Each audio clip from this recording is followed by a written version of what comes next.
सद्गुरू पैमू मातोश्री यांना कृतज्ञपूर्वक वंदन आणि आपण सर्व सद्भक्त सत्सोदर आपण सर्वांना आदरपूर्वक नमस्कार.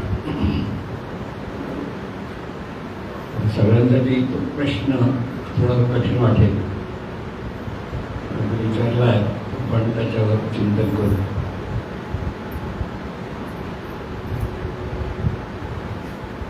परमार्थामध्ये पाहणं सुधारलं पाहिजे हा एक महत्त्वाचा मुद्दा सांगितला जातो. सर्व परमार्थ हा पाहण्यात आहे. ते वर्ण ज्याला कळत नाही त्याचा सर्व परमार्थ पाहण्यात. म्हणजे पाहणंच कळलं नाही तर परमार्थ सिद्ध होऊ शकत नाही. तर पाहणं सुधारायचं म्हणजे पाहण्याच्या मागे जे ज्ञान आवश्यक आहे त्या ज्ञान महत्त्वाचं असतं. आपण सगळेच पाहतो म्हणजे आपलं जीवन पाहण्यातून सुरू होतं. सकाळी उठल्यापासून जे डोळे उघडतात आणि त्यामुळे अनेक गोष्टी आपण पाहत असतो. आता इथे जे आपलं पाहणं आहे त्या पाहण्याच्या मागे कोण पाहतं असं जे प्रश्न विचारला तर मी पाहतो हे साधं उत्तर आपण देतो. कुठेही आपण पाहतो कोण पाहतो. आता मी पाहतो तर इथे मी पाहतो म्हणजे कोण मी पाहतो हा प्रश्न. आता आपल्याला सर्वसाधारण माणसं हेच उत्तर मी पाहतो मी अमुक नावाचा जो आहे तो पाहतो हे त्याचं उत्तर आहे. परमार्थाच्या दृष्टीने उत्तर चुकीचं आहे. परमार्थाच्या दृष्टीने मी अमुक पाहतो हे उत्तर चुकीचं आहे. पण आपण सर्वसाधारण माणसाच्या दृष्टीने ते बरोबर आहे. म्हणजे दृष्टी पाहणं हे जे पाहणं आहे ते कसं पाहायचं कुठे पाहायचं हे जर त्याला कळलं तर त्याचं पाहणं सुधारतं. म्हणून ते मी अमुक पाहतो असं जे आपल्याला वाटत असतं पण मी अमुक म्हणजे परत नेमकं कोण. ह्या मीच्या ठिकाणी आपण तुम्हाला तुम्ही कोण असं म्हटलं की आपण त्याचं उत्तर देतो ना. आपलं नाव देतो, आडनाव देतो,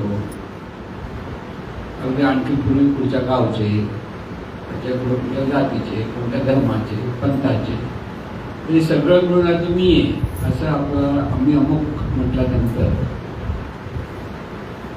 आपली जी भावना असते तीच म्हणजे थोडक्यात आधार कार्डाची ओळख ती माझी ओळख असं म्हणतो ना. आता ही आधार कार्ड विचारतात ना. आधार कार्डावर तुमचा फोटो असतो, नाव असतं, जात असते, धर्म असतं, पंथ असतं, सगळं तिथं वय किती आहे तेही असतं.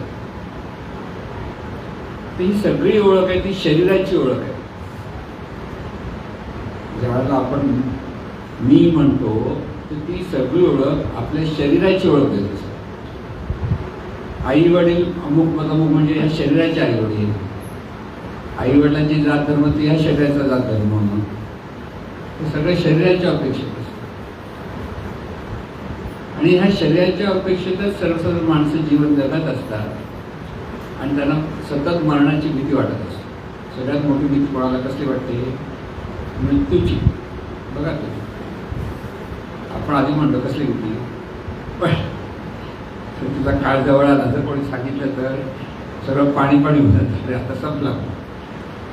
हे जे संपलं आपलं ही जी भावना निर्माण होते ना ती आपल्याला आपली ओळख मी म्हणजे मी शरीर ही आपली ओळख असते. आणि ही ओळख आपण म्हणजे शरीर कोणाच्या पोटी जन्माला आलं आई वडिलांचं नाव वगैरे जात धर्म म्हणजे आई वडिलांची जात ते आपली जात या सगळ्या अंगाने ती ओळख असते.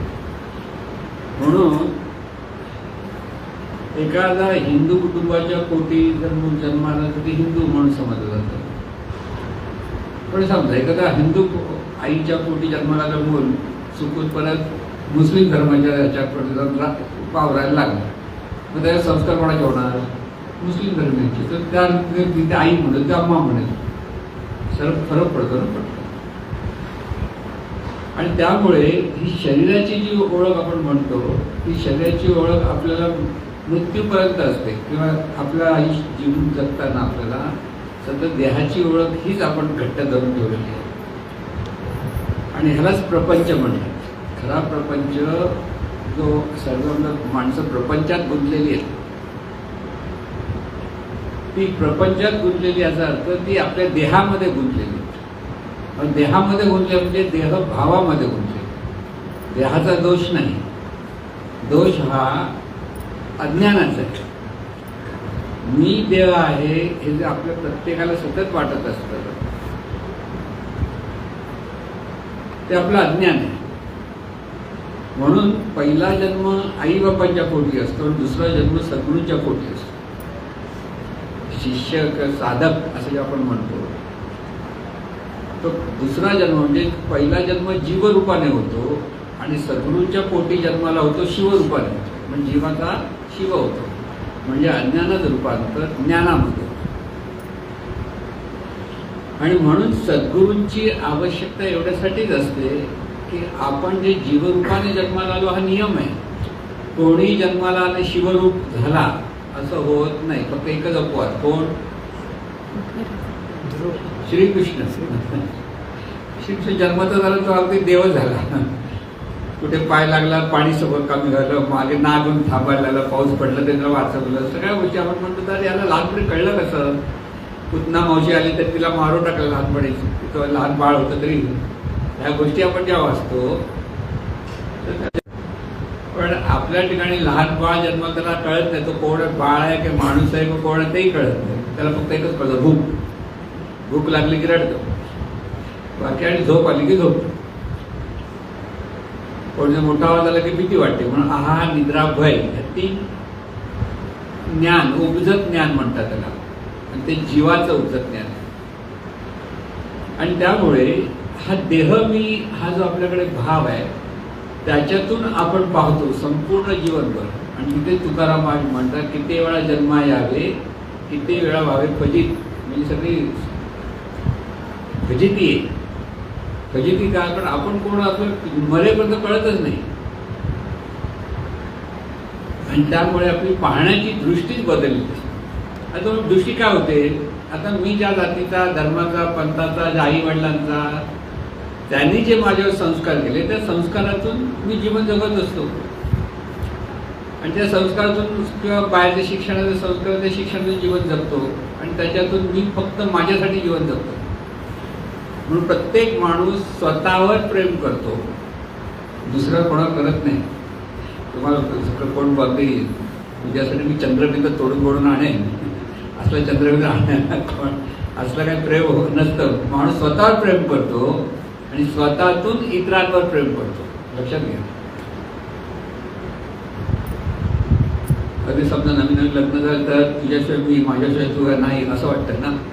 आणि थोड्या दिवसांनी मनासारखं नाही वागलं तर तू तुझ्या घरी जा, मी माझ्या घरी जा. तिथं कुठे काय राहिलं? कारण आपण आपल्यावर प्रेम करतो. समोरची व्यक्ती, समोरची माणसं आपल्याला अनुकूल असतील, आपल्याला हवी तशी असतील तर आपल्याला आवडतात. नाही किती पण प्रेमाचा माणूस मनासारखं करत नसेल तर थोडे दिवस विरोध होतो, थोडे दिवस भांडणं होतं, तिसऱ्या आणखी काही दिवसानंतर बाबा तुझं तोंडच नको बघायला, इतकंच होतं ना. का आपण आपल्यावर प्रेम करतो. म्हणून आपण आपल्यावर प्रेम करतो म्हणजे आपण आपल्या देहावर प्रेम करतो, इथे जीवाच्या अपेक्षा. आणि त्यामुळे आपलं सगळं जीवन संकुचित असतं. माझ्यासाठी मी जगतो. अगदी जास्तीत जास्त आपण कुटुंबासाठी जगतो. अगदी थोडंसं जरा व्यापक झालं तर आई आहेत, वडील आहेत, भाऊ आहेत, मुलं आहेत, त्यांच्यासाठी जगतो. पण तरीसुद्धा स्वतः म्हणजे किती मुलगा प्रेमाचा असेल, मुलगी प्रेमाची असेल, सगळं असेल. मोठं झाल्यावर मुलाचं लग्न झालं, सगळं प्रेम निघून जातं ना. तेवढं अरे एवढं मोठं केलं आणि आता बायकोबरोबर राहिलंच बघत नाही बरोबर, असं का होतं? आपण आपल्यावर प्रेम करत असतो, हे प्रथम लक्षात ठेवा. आणि त्यामुळे देहभावातून माणसं जेव्हा जीवन जगतात ती स्वतःसाठी जगतात. आणि स्वतःसाठी जगत असताना त्यांच्या मनाच्या विरुद्ध घडलं की त्यांच्याकडे राग येतो, द्वेष येतो, मत्सर येतो, मोह येतो. हे सगळे जे विकार आहेत ते देहभावाचे आविष्कार आहेत. म्हणून देहभाव असल्यामुळे सगळे भांडणतंटे आपण बघतो, मारामाऱ्या बघतो, द्वेष मत्सर पाहतो. जीवनामध्ये ह्या सगळ्या गोष्टी बहुत पुष्कळ आहेत. रागावू नका असं लहानपणी आपल्याला सगळ्यांनी शिकवलेलं असतं, भरपूर शिकवलं. पण रागवायचं का आपण सोडत नाही. जरा मनाच्या विरुद्ध घडलं की रागावतो, चिडतो. कारण आपलं सगळा बेस आहे जीवनाचा, तो मी देह आहे हा बेस आहे. देह मी म्हणून देहाला कोणीतरी बघून बोललं तर मला आवडत नाही. चांगलं बोललं तर बरं वाटतं, वाईट बोललं तर आवडत नाही. बघा तुम्ही, म्हणून मी नेहमी म्हणतो कुणाकडे बघताना आपण प्रत्येकाचा चेहरा पाहायला पाहतो, ओळख कशी, आणि मनातल्या मनात म्हणतो, समोर नाही म्हणतो याचं नाक चपता आहे, ह्याचं नाक असं आहे, ह्याचं नाक, मनातल्या मनात बघत असतो ना. ओळखतो कसं? चेहरा बघून ओळखतो आपण ना एकमेकाला. आणि त्यामुळे काही माणसं आपल्याला आवडतात, काहींची रूपं आवडतात, काहींची रूपं आवडत नाही, असे होतं. आणि मग त्याच्यापुढे गुणांचा अभ्यास असतो. आपण एकत्र आल्यानंतर रूपाचे अभिषेक एकमेकाला ओळखतो, त्या अभिषेक जवळ येतो. पण प्रत्येकजण कसा वागतो, आपल्याला योग्य अयोग्य, त्याप्रमाणे आपण त्याच्या जवळ जातो की लांब जातो. कारण आपण आपल्यावर प्रेम करतो म्हणून. कळलं? आता हे तत्वज्ञान कोणी याज्ञवल्क्य ऋषीने सांगितलं पहिलं, हजारो वर्षापूर्वी. याज्ञवल्क्य ऋषीने सांगितलं की प्रत्येक जण स्वतःवर प्रेम करतो आणि स्वतःतून इतरांवर प्रेम करत असतो. आणि म्हणून देहभाव हा जे आहे तो बेस आहे. आणि त्याच्यातून मी माझ्यासाठी मला काय हवं आणि काय नको ह्या दृष्टीने पाहत असतो. मला काय हवं आणि मला काय नको. मला हवं ते मला आवडतं, मला नको ते मला आवडत नाही. मला नको ते माझ्याकडे आलं की मी चिडतो, रागावतो, वाईट वाटतं. हे सगळी अहंकाराची रूपं आपण. म्हणजे अहंकारच इथे, अहंकार काय, मी देह आहे हा भाव प्रत्येकाकडे जो असतो आणि देहाची ओळख ती माझी ओळख, ती जेव्हा आपल्या प्रत्येकाकडे असते तिथेच अहंकार निर्माण होतो. हा अहंकार खरा आपल्या जन्माबरोबर आपल्याला येतो, कारण देहभाव जन्माबरोबर असतो आपल्याला. म्हणून पाहणं चुकतं. आता हे पाहणं चुकतं, दोष कोणाचा विचारात? परमेश्वराचा. आपल्याला काय माहिती कसं पाहायचं ते? आल्या जो देहभाव देऊन ठेवला ना आपल्याला, आपला काय दोष याचा म्हणता येईल. पण हे असं होतं, म्हणजे ही वास्तवता आहे. म्हणजे इथे काही वाईट आहे, चांगलं आपण नंतरचं, त्याच्यातून वाईट परिणाम कसे होतात ते आपण पाहतो. मग पाहायचं म्हणजे तिथे पाहणं पाहताना 3 गोष्टी येतात. पाहणारा असतो म्हणजे मी पाहतो, समोर जे दिसतं ते दृश्य असतं, आणि दृश्य म्हणजे मी पाहणार म्हणजे दृष्टा, समोर पाहतो ते दृश्य. आणि पाहतो कसे आपण म्हणजे हेही आपल्याला माहीत नाही बरंच वेळ कसं पाहतो. आपला जो आत्मप्रकाश म्हणतो, जसं बॅटरीचा टॉर्च आपण समोर मारतो ना, काळोखात टॉर्च मारतो, गावाकडे गेला काळोख असतो तर काय होतं, समोर टॉर्च मारतो. तर टॉर्चचा प्रकाश ज्या वस्तूवर जेवढा पडतो तेवढंच आपण पाहतो. त्याच्या प्रकाशाच्या पलीकडे काय आहे ते आपल्याला दिसतच नाही, कारण काळोख असतो. तशी आपली ही दृष्टी आहे. दृष्टी म्हणजे हा दृष्टा आहे, त्याचा तो प्रकाश आहे. आपण जे पाहणारे आहोत त्या पाहणाऱ्याचा प्रकाश टॉर्च सारखा समोर पडतो. म्हणजे आता मी तुमच्या सगळ्यांकडे पाहतोय तर कसं पाहतोय, प्रत्येकाकडे हा प्रकाश जातो आणि पटकन असा जात नाही, तिथून परत माझ्याकडे येतो. मग मी ओळखतो ही व्यक्ती ही आहे. परत दुसरीकडे गेला की परत दुसरीकडे, परत येतो, परत तिसरीकडे, परत येतो. मी तुम्हाला असे सगळ्यांकडे बघतो, म्हणजे एकदम बघत नाहीये. एक एक व्यक्तीकडे तो हा प्रकाश जातो, तो प्रकाश परत माझ्यापर्यंत येतोय आणि तिथे परत मी ती ओळख धरतोय आणि मग परत दुसरीकडे जातो. असं आपण पाहत असतो, आपल्याला माहीत नाही. पण इतकंच क्षणात होतं की आपल्याला पत्ता लागत नाही. म्हणजे तसंच असतं. म्हणजे इथे पाहणारा, समोर ते दृश्य आणि हा जो आत्मप्रकाश आहे त्याला म्हणतात पाहणं. म्हणून दृष्टा, दृश्य आणि दृष्टी अशा 3 गोष्टी आपल्याकडे असतात. हे जीवनभर चालू आहे. म्हणजे डोळ्यातून जसं पाहतो त्यावेळेला दृश्य दिसतं, तसं कानातून आपल्याला ध्वनी ऐकतो. ध्वनी आहे दृश्य. म्हणजे अगदी टेलिफोनवर कोणाचा आवाज आपल्याला पटकन कसा ओळखता येतो, अमुक एखादा मुलाचा आहे, मुलीचा आहे, पण आपल्या मित्राचा आहे, मैत्रिणीचा आहे, तो आवाज कसा ओळखता येतो. कारण त्या ध्वनीच्या ज्या लहरी आहे ते कानामध्ये जशा येतात तसं त्याचं आकलन होतं आणि तिथे ते पाहणं होतं. म्हणजे कानातून पण पाहतो, म्हणजे ध्वनी पाहतो, डोळ्यातून आकार पाहतो म्हणजे दृश्य पाहतो, नाकातून गंध जाणतो म्हणजे त्याला दृश्य, श्वास जाणतो की गंध जाणतो. स्पर्शाने सुद्धा आपण जे जाणतो तिथेही दृष्टा पण आहे, दृश्य पण आणि दृश्य जरी जवळजवळ असतं, स्पर्श अगदी चिकटल्याशिवाय होत नाही. आणि जिभेवर जे चव म्हणतो ना आपण, ते पण चव घेणं म्हणजे पुढच्या आता डोळे बंद केले तुमच्या जिभेवर सांगितलं कोण ओळख दाखव काय तर बरोबर ओळखतो ना. गूळ ठेवतो गूळ, साखर ठेवतो साखर, बरोबर सांगतो डोळे बंद केलं का तर तिथे जाणतो आपण. प्रत्येक गोष्ट पाहणं ही 5 ज्ञानेंद्रियाच्याद्वारे आपलं पाहणं चालू असतं सतत जीवनभर. फक्त झोपताना हे पाहणं थांबतं.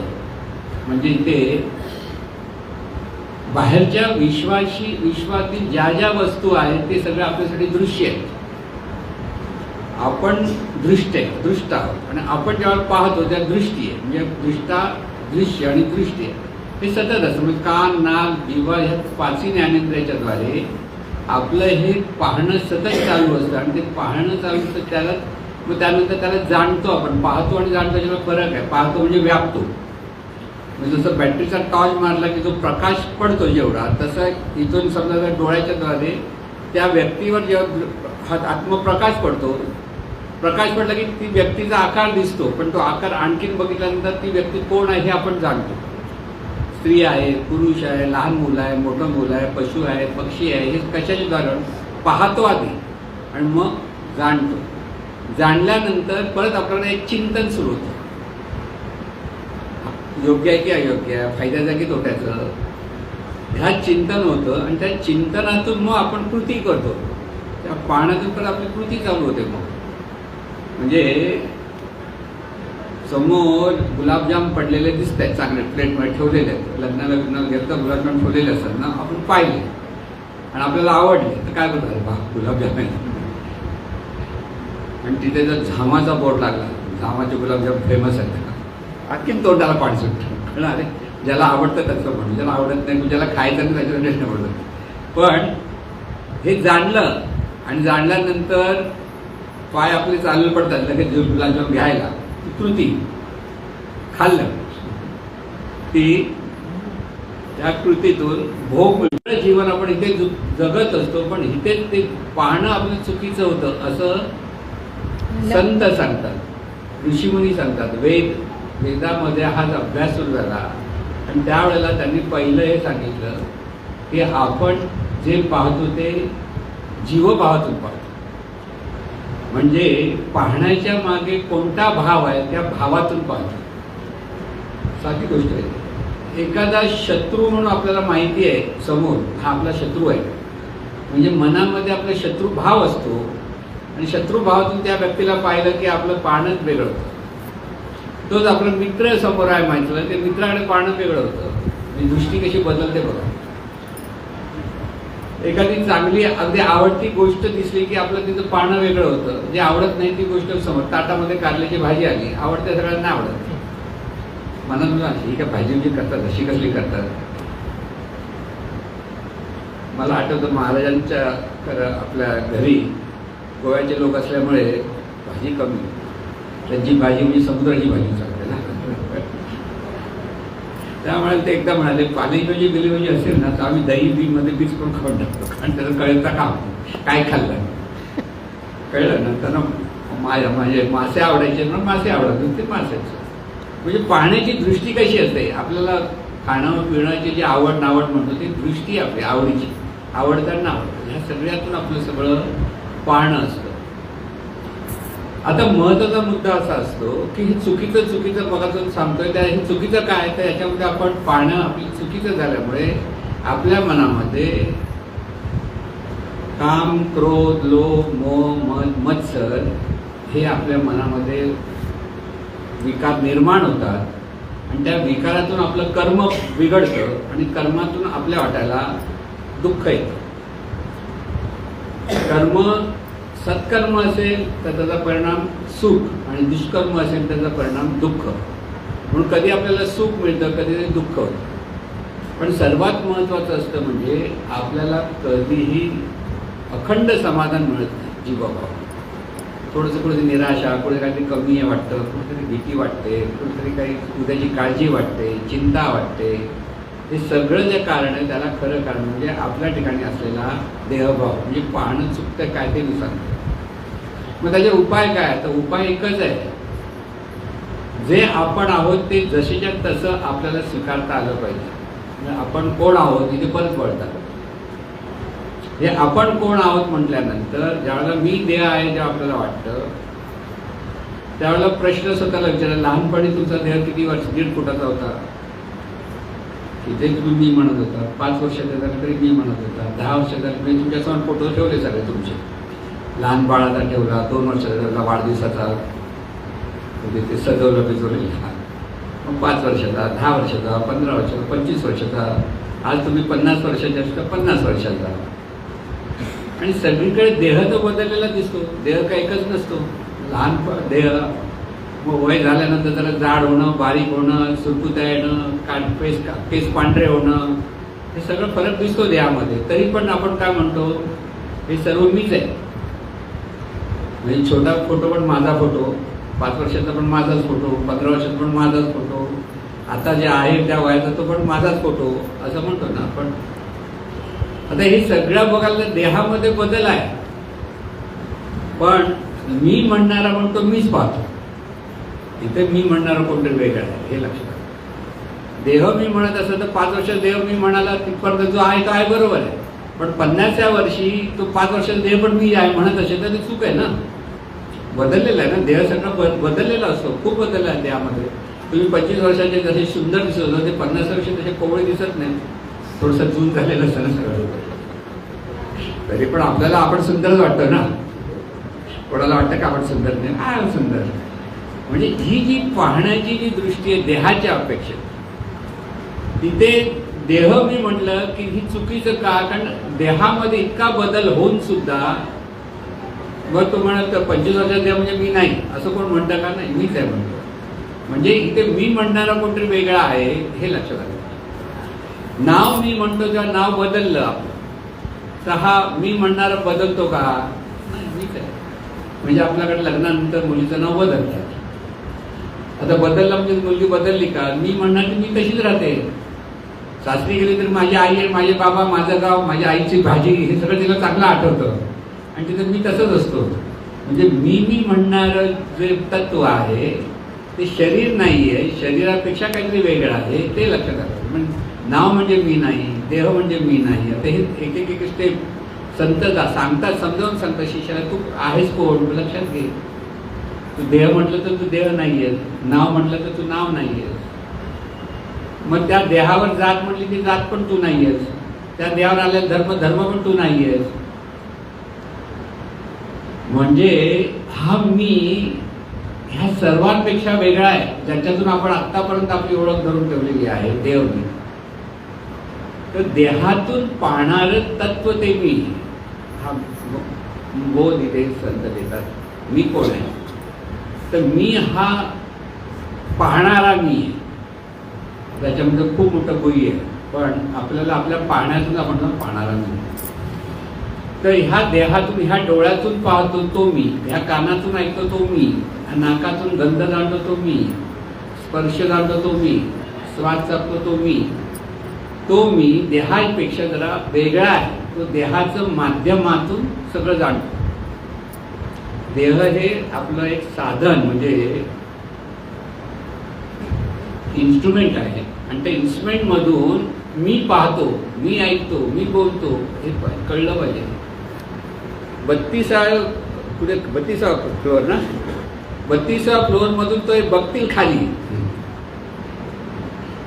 खिडकीतून पाहतील ना, पुढे जायची हिंमत नाही होणार. खबर त्याचा महाराज खूप असेल, पण ती खिडकी पाहते की खिडकीतून मी पाहतो?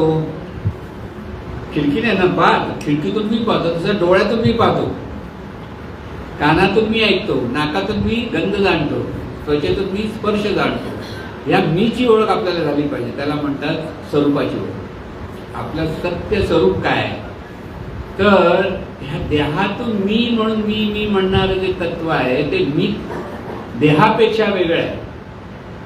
आणि त्यामुळे देहामध्ये किती बदल झाला तरी मी बदलत नाही, नावामध्ये किती बदल करी मी बदलत नाही, धर्म बदलला तरी मी बदलत नाही. काही वेळा लोकांनी धर्म बदलला तरी तो मी बदलत नाही.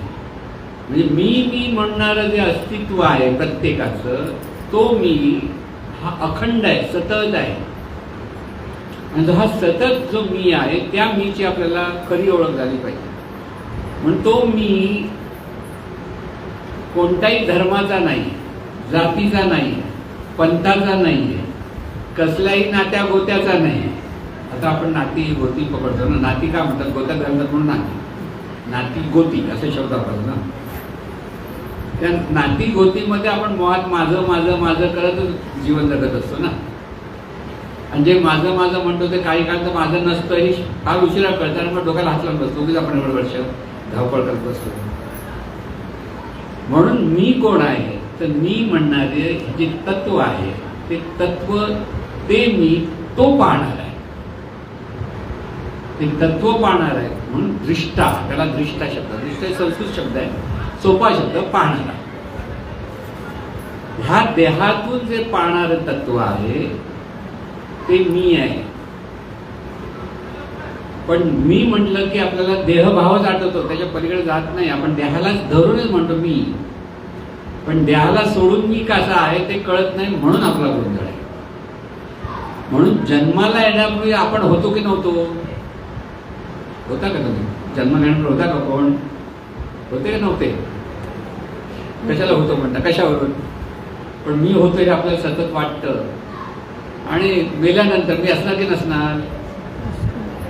म्हणून नवरा बायको पूर्वी भांडायचे, तर मेले तर तुमच्या मानगुटीवरून बसेल म्हणायचे, रागाने म्हणायचे. आणि खरोखर मेली तर बिचारा भीती वाटायची, कधी मानगुटीवर बसते का? हे मानगुटीवर कोण येऊन बसणार? मानगुटीवर बसता येत नाही, हे नंतर कळलं. गाठ झोपल्यानंतर आपल्यासमोर बासुंदी ठेवली, खाता येते का? नाही खाता येत. जेव्हा देह आहे तोपर्यंत हे सगळं चालतं, पण देह गेलं की ते जे तत्व आहे ते निराकार होतं. त्याला हात पाय नाक कान काही नसतं, फक्त तिथे वासना असते, जाणणं असतं, पण ते सगळं नेणीव स्वरूप असतं. त्यामुळे ते तत्व असतं, ते तत्व परत आपल्याकडे येतं हे काही खरं नाही, लक्षात ठेवा. पण आपल्याकडे परंपरेने भूत बीत सगळं समजलं, भूताची भीती वाटते. म्हणून एक जर महाराजांकडे मला भूत आहे काय, महाराज त्याला तुला काय वाटतं? मला वाटत नाही, मग नाही आहे. दुसरा झाला म्हणे भूत आहे, तुला काय मला वाटतं भूत आहे, मग भूत आहे. कल्पनेतून जर आपण एखादी गोष्ट धरली, म्हणजे दृष्टी आपली तशी झाली की दृष्टी जशी दृष्टी तशी सृष्टी. तुम्ही ज्या भावनेतून पाहता तसं तुम्हाला दिसतं. म्हणून आपल्याकडे श्रद्धा, अंधश्रद्धा जे म्हणतो त्याच्यातून आपण सगळं पाहत असतो आणि त्याप्रमाणे आपल्याला सगळं दिसतं आणि ते आपल्याला खरं वाटतं. त्यामुळे ह्या सगळ्या गोष्टींमध्ये मीच जोपर्यंत ओळख होत नाही तोपर्यंत आपल्याकडे असलेल्या रूढी, परंपरा, श्रद्धा, अंधश्रद्धा आपल्या जीवनामध्ये सतत असतात. अमुक एखादी गोष्ट का करायची असं तुम्ही कोणातरी विचारा बघा, परंपरेचा आलेला शब्द, त्याला उत्तर देता येत नाही. तो म्हणतो आपल्या वाडवडिलांनी सांगितलं म्हणून आपण करतो. आपल्या ऋषीमुनीचं नाव सांग, ऋषीमुनी त्यांना माहीत नसतं, वाडवडली कळलं. आपण परंपरेने काही रूढी परंपरा नको असलेलाही बदलतो. म्हणजे महाराजांच्या मुलीचं लग्न झालं त्या काळातल्या त्या गोष्टी सांगतात गोव्याचे लोक, त्यामुळे देव भरपूर त्यांच्याकडे ना.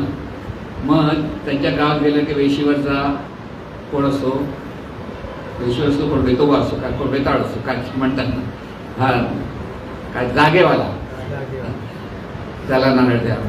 तो पुढचे झाडातले, तो आणखीन कोणते, त्याला नारळ द्या. महाराज म्हणा मी थोकलो नारळ देऊन दोन. महाराजांची दृष्टी नव्हती, पण आता ते आपल्या मुलीचे सासू सासऱ्याचं त्यांना दुखवायचं कसं? म्हणजे महाराजांना पण हे करावं लागलं. सांगायचं मुद्दा काय, माहिती होतं पण मन कसं दुखावणार. मुलगी दिली आहे ना, तरी नशीब नात्यातच दिली होती, लांबची नव्हती खूप. पण हे सगळं कल्पनेतून जेव्हा आपण करतो, ह्या सगळ्या कल्पना आहेत. आपण पण जातो ना आपल्या गावीवर वेशीवाला कोणतरी असतो ना, त्याला नमस्कार करतो, दगड असतो, त्याला कधी रंगावी बटवून एका देवळा सगळं मारलेलं असतं. मग नवला देवी गावची कोणतरी असते, तिथे पत्रिका ठेवल्याशिवाय लग्न करत नाही. पण पहिलं पत्रिका गावी जाऊन ठेवतो. याच्या मागचा बोध काय असतो, देवाचं स्मरणातून करा कोणती गोष्ट. पण आपण नाही, गावी गेल्याशिवाय का जमणार नाही, पहिली पत्रिका तिथे द्यायला पाहिजे. ह्या सगळ्या आपल्या भावना आहेत. ह्या भावना कशात आहेत? अज्ञानातून. ज्ञान काय? ह्या देहातून जी ही शक्ती पाहते, त्याला आपण जाणणारी शक्ती म्हणतो, जाणीव म्हणतो, ही शक्ती आहे. ही शक्ती अलौकिक आहे आणि ही शक्ती सगळं पाहत असते. पण ही शक्ती आज जीवभावामुळे तिचं पाहणं सगळं चुकतं. मग पाहणं चुकताना समोर जे दिसतं ते दृश्य आहे, मी दृष्ट आहे. मग त्यामध्ये भेदभावातून आपण पाहतो. आपल्याकडे पाहणं हे भेदभावातून, दुजेपणातून. म्हणून परमार्थ हा दुजेपणात जाण्यात आहे. आपल्याकडे प्रत्येकाकडे पाहणं आपलं दुजेपणातून असतं. मला आवडतं न आवडतं, आवडतं नाही आवडत, मला माझ्या मनासारखं नाही आहे, हे सगळ्यातून आपण प्रत्येकाकडे पाहत असतो आणि ती दृष्टी आपली चुकते. त्याच्यातच विकार निर्माण होतात. आणि म्हणून पाहणारा जो आहे ती शक्ती म्हणजे मी तुमच्याकडे पाहतोय. आता ही पाहणारी ही शक्ती जर समोर पाहते, ज्ञानातून समोर देह दिसला तरी तिथे पाहणारी आणखीन एक शक्ती आहे हे मला माहिती आहे. तर हा दृष्टा आणि हे जे दृश्य आहे ते मीच आहे. लक्षात घ्या काय म्हणतो, लक्षात घ्या काय. एका लाटेने दुसऱ्या लाटेकडे पाहिलं, मी समजा त्या लाटेला दृष्टी आहे, मनुष्य असते, त्या लाटेने दुसऱ्या लाटेकडे पाहिलं आणि ही लाट मी छोटी तू मोठी हे पाहिलं तर तुझे पण असतं, श्रेष्ठ कनिष्ठ. पण ह्या लाटेने मी समुद्राची आणि ही तूही समुद्राची, आपण एकच आहोत. तर त्याचा म्हणतात एक पण. तेव्हा पाहणारे दोघंही समुद्रच आहेत. ह्या लाटेतूनही समुद्र पाहतो आणि ह्या लाटेतूनही समुद्र होतो. मीच मला पाहतो, तर तिथे दृष्ट आणि दृश्य एकच असतं. म्हणून संत जेव्हा सगळ्यांकडे पाहतो, मीच सर्वांना, मीच मला पाहतो या भावातून पाहतो. आणि जीवभावातून सगळे लोक मी वेगळा तू वेगळा ह्या भावातून पाहतो. म्हणजे भावामध्ये फरक असतो. रूप तर प्रत्येकाचे आहेतच, प्रत्येकाचं शरीर आहे, जाणणारं आहे, सगळं जे संस्कार आहे प्रत्येकाकडे. पण मुळात प्रत्येक जण कोणाचे आहे तर त्या चैतन्य स्वरूपाची जी स्फुरण आहे ते स्फुरण मी म्हणतं. म्हणून प्रत्येक जण मी म्हणणारा जो आहे तो एकाच चैतन्य स्वरूपाची रूप आहे. आणि त्यामुळे मी सर्वांकडे पाहताना हे सर्व एकाच चैतन्याची रूप आहे ह्या दृष्टीने पाहतो. तेव्हा दृष्टा आणि दृश्य हा इथे एकत्व असतं, आपलेपण असतं. हे आपलेपण आपण कधी कधी सांभाळतो. कधी कधी सांभाळतो म्हणजे कधी तुम्ही जर केरळमध्ये गेलात, त्यांची भाषा तुम्हाला कळत नाही. तिथे कोणताही भाषा, हिंदी, इंग्लिश, मराठीमध्ये लिहिलेलं सगळं केरळी, त्यांची भाषा गोल गोल गोल गोल लिहिलेलं असतं. आणि तिथे कुठेतरी तुमचा मराठी माणसाचा आवाज ऐकू आला म्हणजे तहान लागलेल्या माणसाला पाणी मिळालं, अरे तुम्ही मराठी, वा वा वा वा. मुंबईत आता एकमेकांकडे बघणार पण नव्हतं आपण, कळलं ना. म्हणजे मराठीला मराठी, आपण मराठी म्हणून जेव्हा एकत्र त्यालाही खुश होतं, ह्यालाही खुश, कारण सगळीकडे कानावर मराठी ऐकूच आलेलं नसेल इतके दिवस. तिथे आपण मराठी म्हणून जो एकपण आहे, आपण महाराष्ट्रीयन म्हणून एकपण आहे, आपण भारतीय म्हणून एकपण आहे, हे एकपण अशा पद्धतीने आपल्याकडे. पण आपण सर्व एकाच स्वरूपाचे आहेत, तिथे एकपण नाही.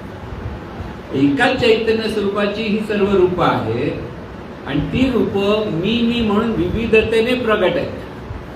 आणि ही सगळी विविधतेने प्रगट आहे. तिथे पाहण्याची दृष्टी आपली कशी असेल, मीच मजवे आलो माझ्याची पोटा, असं जे संत सांगतात ना. म्हणजे ह्या स्वरूपातून हा मी प्रगट झालेला आहे. तर मी रूपानेच हे सर्व परमेश्वरी शक्तीचं सगळं कार्य चालू आहे. माझं तुझं इथे काही भागच नाहीये. म्हणून करते पण कोणाकडे जातं, ईश्वराकडे, म्हणजे परमेश्वर. कोण करताय, हे सगळं परमेश्वराचं जीवन आहे. परमेश्वराकडून सगळं कार्य चालू आहे. जे ते आहे ते परमेश्वराचीच कृपा आहे आणि परमेश्वराची इच्छा आहे. तुम्हाला योग्य की मला माझ्या मनासारखं झालं की न झालं, मनासारखं झालं तर काय म्हणायचं, परमेश्वराची कृपा किंवा सद्गुरूची कृपा. मनासारखं नाही झालं तर काय म्हटलं पाहिजे, सद्गुरूची इच्छा, परमेश्वराची इच्छा. दोन्ही गोष्टी स्वीकारता आल्या. तिथे आपण स्वीकारत नाही, स्वीकारलं नाही की दुःखी होतो. पण जेव्हा हा जो मी म्हणून जो चैतन्य स्वरूप मी की अनंत स्वरूप मी असा बोध आपल्याकडे जर सतत असेल तर आपलं पाहणं सुधारतं. म्हणजे दृष्टी अशी सुधारली पाहिजे. पाहण्याची दृष्टी आहे ती दृष्टी सुधारली की जशी दृष्टी तशी सृष्टी. सगळीकडे आहे काय, सर्वत्र ही चैतन्य शक्तीच आहे विविध रूपाने. नुसती माणसांपुरती नाही, पशुकडे पाहिलं, पक्ष्यांकडे पाहिलं, झाडांकडे पाहिलं, डोंगराकडे पाहिलं तरी दृष्टी काय, एका चैतन्य स्वरूपाची सगळं रूप आहेत आणि एक चैतन्य स्वरूप ह्या देहातून पाहतं. समोर जे जे आहे ते सगळं चैतन्य स्वरूप आहे. म्हणून चैतन्याची चित सत्ता सदैव आठवे चित्ता, तरीच बोली दे अनन्यता एरवी सर्व विफळ. म्हणजे इतकं स्पष्ट, सगळ्या बाकीचं फुकट आहे जीवन.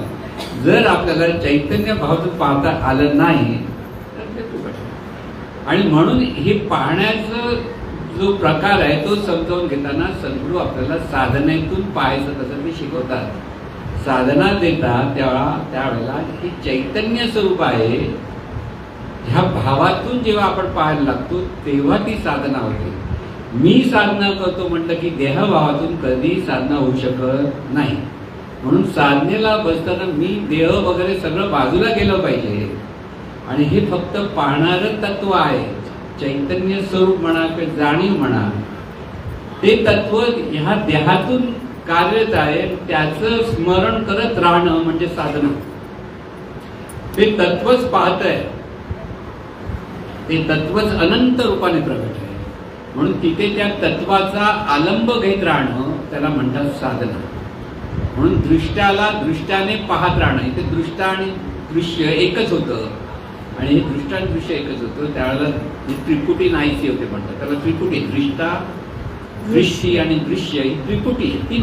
तीन प्रकारे आहेत, तीन गोष्टी आहेत. पण साधनेमध्ये दृश्य राहत नाही, तर पाहणाऱ्यालाच पाहायचं आहे. म्हणजे दृष्टा दृश्य होतो आणि दृष्टी ही दृश्य रूपाशी दृष्ट्याशीच एकरूप होतं. म्हणून तिन्ही गोष्ट एकच होते. म्हणजे दृष्टाच उरतो, बाकी कोणच होतं. म्हणून म्हणजे उरला उरे विठ्ठल असं जे संत म्हणतात की सद्गुरू म्हणायचे, उरला कोण? खरं पाहायचं फक्त विठ्ठलच आहे, दुसरं कोणच नाही आहे. विठ्ठलच आहे म्हणजे हे पाहणारं तत्वच आहे ते पाहायचं. म्हणून विठ्ठल हे कळलं तर नामस्मरण कळलं, नाही नामस्मरण कळत नाही. विठ्ठल विठ्ठल कोण म्हणतं? हा जो पाहणार आहे तो विठ्ठल आहे, सर्वत्र दिसतो तोही विठ्ठल आहे. म्हणून विश्वी ठसवला तो विठ्ठल आणि ज्याच्यामध्ये विश्व ठसवला आहे तोही विठ्ठल. म्हणून हे पाहणारं तत्व ते विठ्ठल आहे. हे ज्याला कळलं तर त्याला अमृत मिळालं म्हणून समजा, कळलं पाहिजे. म्हणून विठ्ठल नामस्मरण म्हणजे हे पाहणारं तत्व ते मी, हे सतत स्मरणात राहिलं पाहिजे. त्यासाठी नामस्मरण करायचं आहे. म्हणून एकदा कळलं हा हे चैतन्य स्वरूप आहे, हा पाहणारं तत्व आहे हे कळलं समजा, पण थोड्या वेळात जीवभाव चालू होतो आणि विसरून जातो. कारण अंतर्मनाचा स्वभाव आहे, जी पहिली सवय आहे ती अंतर्मन सोडायला मागत नाही. ते बदलण्यासाठीच आपल्याला खूप प्रयत्न करावे लागतात. म्हणून विसर नाही पडत तर आपला फोकस बदलतो. जरासं आपलं लक्ष बाजूला झालं तर आपण नेहमीसारखं जीवभावातच जीवन जगायला लागतो. तुझं माझं करायला लागतो, राग लोक करायला लागतो, सगळं काही तसंच होतं. मग तिथे दृढ होण्यासाठी सतत स्मरणात राहावं लागतं. सतत स्मरण काय की पाहणारी ही शक्ती आहे, की पाहणारं तत्व आहे. त्याला जे नाव द्यायचं की त्याला विठ्ठल नाव दिलं, देवाचं नाव द्यावं लागतं. तर खरं त्याला तत्वाला नावच नाही आहे. खरं तुम्हाला नावच नाही. तुम्हाला नाव तुम्ही देहाला दिलेलं नाव हे तुमचं नाव म्हणतात. आई वडील कोणाला नाव देतात? देहाला. मीराला मीरा हे नाव कोणी दिलं? आई बाबांनी दिलं. मीराला नावच नाही असं म्हटलं की लोक गावात हो की नाही. पण मीरा आहेच असं नको म्हणून मीरा नाही. आता वेळ आहे तुला समजायला, कळलं ना की इथे हे तत्व ते तीच ईश्वरी शक्ती आहे. म्हणून प्रत्येकाच्या हृदयात ईश्वर आहे असं जे श्रीकृष्णाने भगवद्गीतेत सांगितलं. म्हणजे काय? हे जाणणारं तत्व आहे तीच ईश्वरी शक्ती आहे. आणि ही ईश्वरी शक्ती पाहते, पण ते कळायला शब्दाने कळल्यासारखं वाटलं तरी प्रत्यक्ष कृती करताना हे आपल्याला जमत नाही. आणि त्यासाठी सद्गुण लागतात. सद्गुणची गरज इथे आहे, बाकी कशासाठी गरज नाही. बाकीच्या बाहेरच्या गोष्टी पुस्तकात वाचून सगळं कळू शकतं. पण ही दृष्टी बदलायची जर गरज आहे तर ती सद्गुरू स्थिती लागतात. कारण प्रत्येकाला घसरलेला असून पण खिचून घेऊन येतात. असं बघ असं बघ असं बघ. प्रत्येकाला जो साधक प्रयत्न करतो त्याला जमत नाही, मग तो गडबडतो. व्यवहार करताना तो कधी जीवभाव जातो ते त्याला कळत नाही. आणि त्यावेळेला सद्गुरू स्मरणात असेल तर सद्गुरूच्या स्मरणाने तो परत जागर होतो. सद्गुरूने आपल्याला हे सांगितलं, सद्गुरूने आपल्याला हे सांगितलं, असं वागायला पाहिजे, असं वागायला पाहिजे, असं केलं पाहिजे, असं पाहिलं पाहिजे. हे म्हणून सद्गुरूंचं स्मरण असेल तर साधक शिष्य त्या स्मरणातून सद्गुरू दिलेल्या ज्ञानाच्या श्रद्धेतून जीवन जगायला लागतो, तेव्हा त्याची प्रगती होते. म्हणजे हे एका दिवसाचं काम नाही का? कारण सद्गुरू आणि शिष्य यांच्यामध्ये एक अतूट संबंध यावा लागतो की तिथे येता जाता उठता बसता सद्गुरू स्मरणात जेव्हा शिष्य यायला राहायला लागतो तेव्हा तो खरा परमार्थ सुरू होतो. म्हणून सद्गुरू वाचून सापडेना सोय धरावे ते पाया आली आहे. आपणासारखे करती तात्काळ काळ वेळ त्या काळ वेळ नाही लागत, काळ वेळ लागत नाही. तिथे आपणासारखं करतात, आपणासारखं करतात म्हणून ती वरती म्हणतात लोह परिसाची न साय उपमा सद्गुरू महिमा आकार. लोह आणि परिस ह्यांचा स्पर्श झाला तर लोहाचं सोनं होतं, लोखंडाचं सोनं होतं अशी आख्यायिका. परिस दगड आहे त्याचा स्पर्श झाला तर, पण परिस लोखंडाला परिस करू शकत नाही. म्हणून सद्गुरू शिष्याला सद्गुरू सारखं बनवतात, म्हणजे सोनं करत नाही तर स्वतःसारखं बनवतात. म्हणून लोह परिसाची न सहाय्य सहनच होत नाही उपमाती. आपण म्हणतो परिसासारखं असलं पाहिजे, लोहाला लोखंडाला त्याचं सोनं होतं. पण सद्गुरू हे नुसतं सोनं नाही करत तर ते स्वतःसारखं बनवतात, स्वतःसारखं त्याला दिव्यत्वाकडे वळवतात. थोडक्यात समजून घ्या. म्हणून शिष्याने सद्गुरूंना शरणागत एवढ्यासाठीच व्हायला पाहिजे की आपल्याला सद्गुरूंसारखं व्हायचंय, सद्गुरूंसारखी दृष्टी आली पाहिजे, सद्गुरूंसारखं जीवन जगायचंय, सद्गुरूंसारखं आनंदाने राहायचंय, सद्गुरूंसारखं सतत समाधानातून जीवन जगायचंय आणि त्याला पूर्णत्वाचं जीवन म्हणतात. आणि हे पूर्णत्वाचं जीवन आपल्याला जगण्यासाठी ही दृष्टी बदलायची असते. दृष्टा कोण आहे हे कळलं पाहिजे, दृश्य म्हणजे काय हे कळलं पाहिजे. एवढ्या सगळ्या गोष्टी कळल्या की परमार्थ हळूहळू सिद्ध होतो. म्हणून परमार्थ म्हणजे देवपूजा, तीर्थयात्रा, रथवैकल्य, गड्डे दागदोरे बांधणं, गळ्यात हार माळा घालणं म्हणजे परमार्थ नव्हे. परमार्थ हा मीपणातून दिव्य मीकडे जो प्रवास घडवून आणणार असतो त्याला म्हणतात परमार्थ. आपली खरी ओळख, खोट्या ओळखीतून खऱ्या ओळखीकडे जाणं त्याला म्हणतात परमार्थ. म्हणून परमार्थाच्या नावाखाली पण लोकांचा खूप गोंधळ आहे. गोंधळ कसा?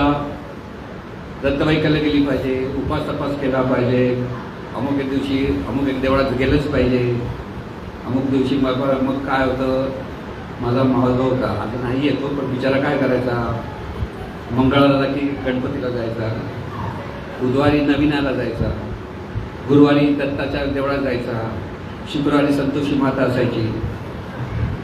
पण देव कळतच नव्हता.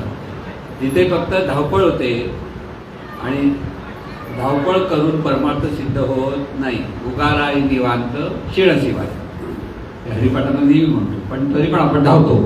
कळत चला गावी जायचं, गावी पडतो का शिमक्याची पालखी उचलायला पाहिजे होतं की नाही.